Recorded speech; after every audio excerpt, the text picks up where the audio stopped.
공법을 가장 공법답게 문제가 풀리는 명작공법. 이번 시간에는 도시군관리계획 입안해달라고 제안하는 것. 시험에서 부재하게 나오는 단골. 방문각 클래스. 자, 주민들은 도시군관리계획을 입안할 수는 없어 입안해달라고 제안하죠. 이해관계자 포함해서. 물론 이때 제안서 낼 때 도시군관리계획 도서 설명서 첨부해야 되는데 시험에서 설명서 첨부할 필요 없다? X. 이건 너무 쉬운 거야. 자, 가장 중요한 게 자세를 잘 잡아야 돼요. 이게 약간 고수와 하수의 차이가 있는 게 뭐냐면 하수들은 제안하는 걸 머리 글자 따서 그냥 이걸 외우려고 해요. 근데 고수들은 그거 아니에요. 왜냐하면 머리 글자 따서 외우면 금방 잊어먹고 또 외워야 되고 또 계속 반복이 돼요. 좀만 응용하면 못 풀어. 여러분들의 그 모습 그대로. 근데 고수들은 제안한다라고 하면 천천히 공부해. 천천히. 자, 기반시설 설치해달라고 지구단위계획구역 지정해달라고 용도지구 중에 산업유통개발진흥지구 지정해달라고 기지산업.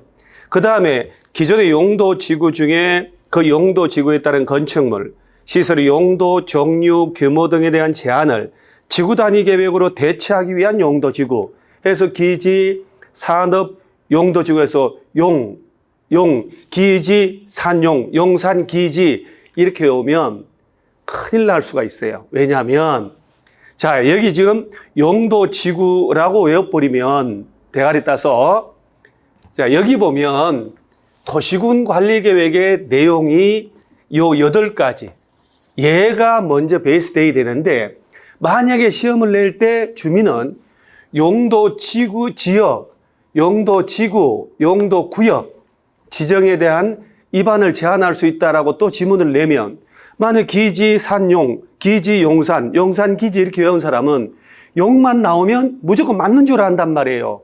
그럼 큰일 난다고.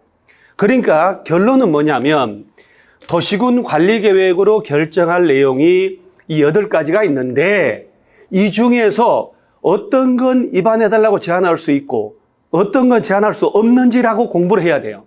그래야 어떤 경우도 문제 풀리는데 머리 글자 따서 막 외우면 이거 딱 여기서 자빠져요. 그래서 8가지 중에 용도, 지역, 지구, 구역들 지정해달라고 제안하는 건 안 돼.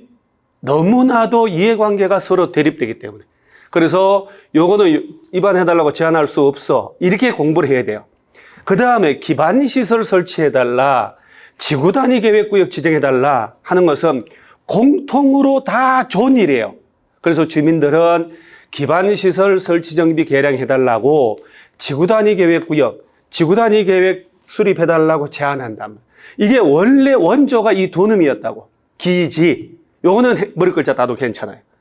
따라서 도시개발사업이나 정비사업은 개별법 따로 있으니까 제한 대상이 안 되고 이 중에 기반시설하고 지구단위하고 그 다음에 용도지구 중에 산업유통개발진흥지구 요거 지정해달라고 제안은 해요. 이거 여러 번 나와서 요 독자적으로. 그래서 외울 때 일반적인 용도, 지역, 지구, 구역 관련된 건 제한할 수 없는데 용도, 지구 중에 산업유통개발진흥지구 하고 그 다음에 기반시설 설치해달라, 지구단위계획구역 지정해달라 요건 제한하는구나.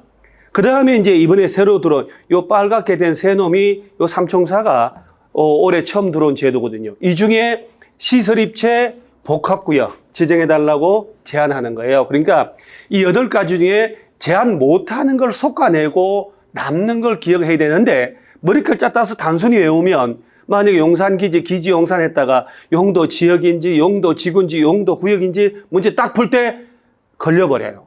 그래서 이해를 하셔야 돼요. 그래서 이 8가지가 베이스가 먼저 돼 있고 그리고 천천히 주민들은 그 중에서도 기반시설 설치정비 개량해달라, 지구단위계획구역 지정해달라, 기지, 용도지구 중에 산업유통개발진흥지구 지정해달라, 변경해달라 제안하는구나. 그 다음 4번째는 시험에 한 번도 나온 적 없으니까 뭐들라 외웁니까? 외울 필요도 없습니다. 그 다음에 이번에 들어온 시설 입체 복합구역. 여기 앞만 봐도 용도 지역, 용도 지구, 뭐 시가와 조정구역 이런 거 없잖아요. 그래서 여기 관련된 것만 입안권자에게 제한을 한다. 그리고 시험에 단골로 나오는 게 토지 그 시설 설치 예정지에 토지 면적 소유자 동의 얻는 거.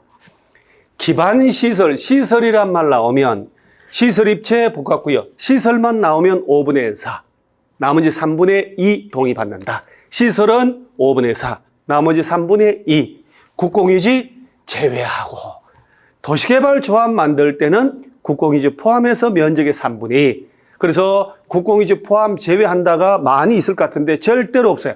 그냥 제한할 때는 주민들이 토지 면적의 5분의 4, 3분의 2 동의 얻을 때 국공유지 제외, 도시개발 조합은 국공유지 포함.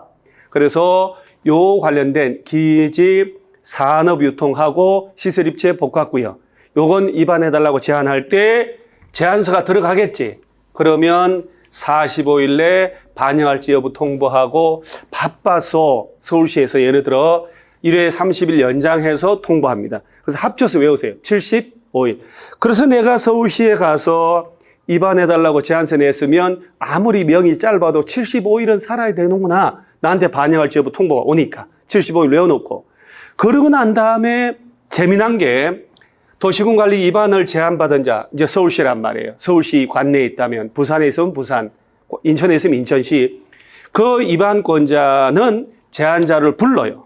그래서 그놈하고 협의하여 제안된 도시군관리 입안 결정에 필요한 비용의 전부 또는 일부를 제안자에게 부담시킬 수 있다. 얘가 얼마 자주 나오냐면 비용을 부담시킬 수 없다. 전부를 부담시켜야 한다. 라고 자꾸 장난치는 거예요. 그래서 법조문 그대로 연습하셔야 돼요. 입안 결정에 필요한 비용의 전부나 일부를 제한자에게 부담시킬 수 있다. 그럼 이 사실을 안다면 감히 누가 제한하겠습니까? 내 돈 드는데. 안 하겠죠. 하지 말란 얘기예요. 자, 그래서 시험용이 되는 거예요. 그래서 주민들은 입안권자에게 어떤 내용을 입안해달라고 제안하는지, 그 다음에 동의 얼마 받는지만 딱 외워놓고 날짜 외워놓으면 무조건 마칩니다. 그 대신에 머리 글자 따고 외우지 마시고 기본적으로 도시군관리계획 내용이 8가지가 있는데 이 중에 어떤 내용을 제안할 수 있는지 없는지를 정리를 딱 해놓으면 끝! 여러분 반드시 마칩니다. 그래서 주민들이 입안권자에게 제안하는 사항은 꼭 애정을 가지고 2-3번 봐놓고 꼭 맞히셔야 합니다. 맞히라고 준 문제 맞히고 틀리라고 준 문제 틀리면 여러분은 합격할 수 있습니다. 화이팅!